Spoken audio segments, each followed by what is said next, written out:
Now let us come back and learn after coagulation processes. We have learned different coagulation processes, isn't it? That is your boiling process, dialysis process, electrophoresis process. So let's come back and learn Hardy-Schulze rules, which is related to this concept. So what is this Hardy-Schulze rules? What does? It's basically explanation of the coagulation only, but let us see. So now in Hardy-Schulze rule, you have to remember two important concepts. What are they? First important keyword rather is greater, right? That is important word. What should be greater?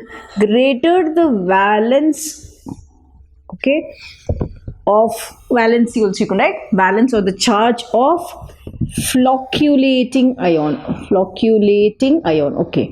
So what is the keyword? First is greater the valence of flocculating ion. If you don't remember the word flocculating ion, you can also write greater the valence of oppositely charged ion. So which is this oppositely charged ion? From where are you getting? As you have seen in the earlier videos, we are adding an electrolyte for that to coagulate, isn't it? So oppositely charged ion of electrolyte. You both are same. Don't get confused. Flocculating ion or the oppositely charged ion is the same. So greater the valence of the flocculating ion or greater the charge of flocculating ion, both can be written. What's charged ion? Higher would be the coagulation. Okay, this is your word. So what is the key word here? Suppose if I take this, greater is the valence of the flocculating ion, higher would be the coagulation. These two are the key sentences. Done? So greater and higher, try to use these words. Suppose if I have certain example, let us see. I have like Al2SO4 taken thrice. Done. I have Na2SO4. I have Na3PO4. I have NaCl. Okay, I've all same. Done. After that, I have barium chloride.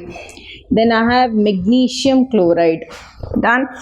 And then let me come back and add to this only. I have NaCl. I have written NaCl. Okay, I've written NaCl. Now, according to Hardy-Schulze rule, I have to pick up the cation and anion, the flocculating ion. These are all your electrolytes. Now, observe carefully. When such question is given to you, now here in this particular thing, aluminium sulfate, the cation is Al plus 3. So, it has plus 3 charge. Now, here barium is plus 2. Magnesium charge is plus 2. Here sodium, if I take, it is Na plus. You can pick up any example. Now I said according to Hardy-Schulze rule, greater is the charge on the flocculating ion or the electrolyte, higher is the coagulation. It will try to coagulate the colloidal solution very fast. Now among all these, if I pick which is the highest one, aluminium is the highest, greater. Next comes barium and magnesium, both are equal because the charge is plus 2 and plus 2. The least would be Na plus. That is your combination. Now this is your first combination. Suppose here in this case all the cations are different. Now if I have all anions similar like this, then let's see. Now all anions are similar. I have to go with the cation. All cations are similar. I have to go with the anions. Now in sulfate, if I have to see, this is minus 2. Here phosphate minus 3. Chloride is minus 1. Yes.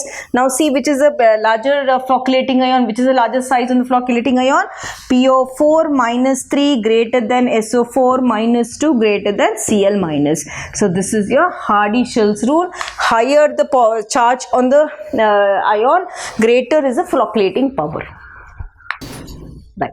So let's come back and do this concept. It is basically related to your Hardy-Schulze rule only. So this is again your NCERT question, but I wanted you to relate with this concept. Let's see. So what do they ask us? What modification can you suggest in Hardy-Schulze rule? Okay. Hardy-Schulze rule basically explains about you have a colloidal salt. Okay. Let me come back to this. What did this say? You have a colloidal salt. Done. Right. This colloidal salt either has positive charge or negative charge. Done. So now to this colloidal salt, when you add an electrolyte of opposite charge, now what happens? Suppose if this has positive charge, the electrolyte of opposite charge comes and finally this coagulates. Okay, they get cancelled and they coagulate. Now they said what modification can you give to this? Now simple. Let's take the same example, AgNO3. I'm going to add potassium iodide to this. So double displacement reaction, I'm going to get silver iodide plus KNO3. Done.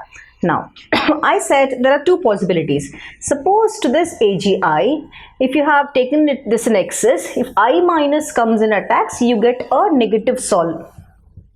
Negative sol. The same silver iodide, if you take this in excess, if silver plus comes in attacks, I get a positive sol. Now observe, this is a colloidal sol, this is a negative colloidal sol, this is a positive colloidal sol. I have still not added any electrolyte to this. Now suppose if I take this sol and add to this sol, I am taking equimolar mixtures of both and I get them together, will it not coagulate? It will coagulate, isn't it? So that is your modification. Without electrolyte also it can coagulate. Let us come back and write. Modification is when equal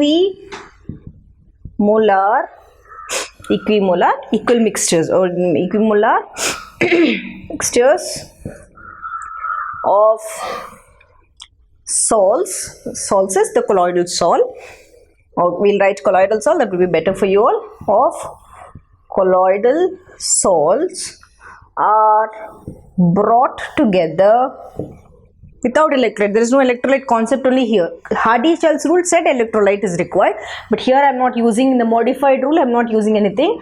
Brought together coagulation, because of opposite charges, what will happen? Coagulation or precipitation occurs. So this is the modification of Schulze rule. Because they already have charge, I can directly do this, isn't it? Instead of adding an electrolyte and further making it. So simple, this is the modification, this is the original Schulze rule.